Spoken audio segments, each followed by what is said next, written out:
Isaiah 2. The word that Isaiah the son of Amos saw concerning Judah and Jerusalem, and it shall come to pass in the last days that the mountain of the Lord's house shall be established in the top of the mountains, shall be exalted above the hills, and all nations shall flow unto it.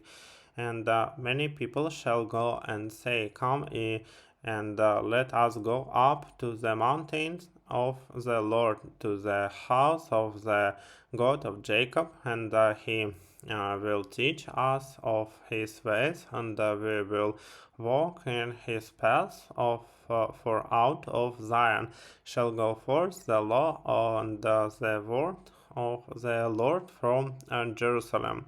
And he shall judge among the nations, and shall rebuke many people, and they shall beat their swords into plowshares, and their spears unto pruning hooks.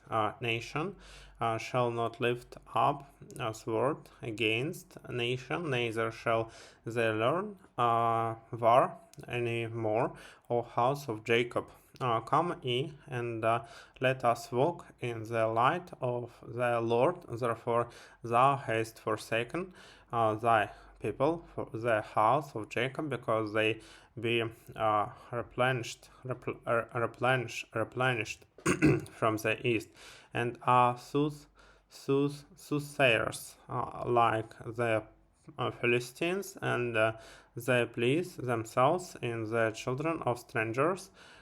Their land also is full of silver and gold, neither is there any end of their treasures.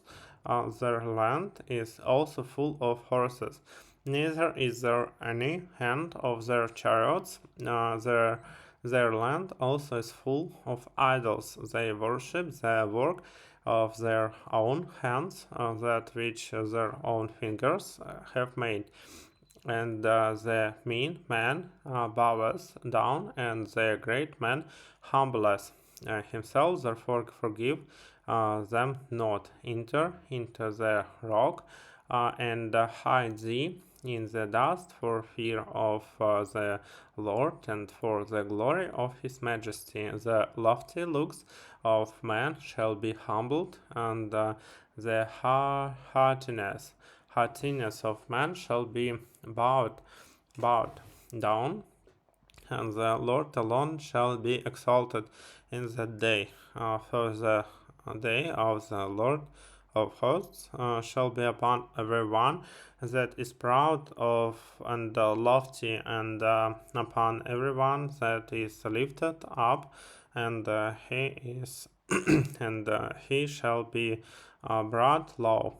And upon all the cedars of Lebanon that are high and lift up, and upon all the oaks of Bashan, and upon all the high mountains, and upon all the hills that are lift up, and upon every high tower, and upon every fenced wall, and upon all the ships of Tarshish, and upon all pleasant pictures, and the loftiness of man shall be bowed down, and the haughtiness of man shall be made low, and the Lord alone shall be exalted in that day, and the idols he shall utterly abolish, and they shall go into the holes of the rocks, and into the caves of the earth, for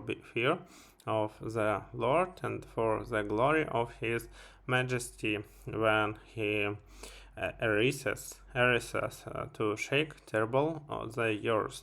In the day a man shall cast his idols of silver and his idols of gold, which they made each one for himself, worship unto the moles, and to the beds, to go into the clefts of the rocks, and into the tops of the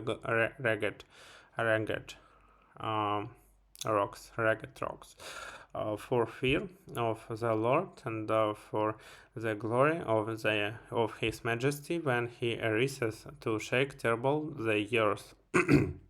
Cease ye from man, whose breath is in his nostrils, for wherein is he to be accounted of.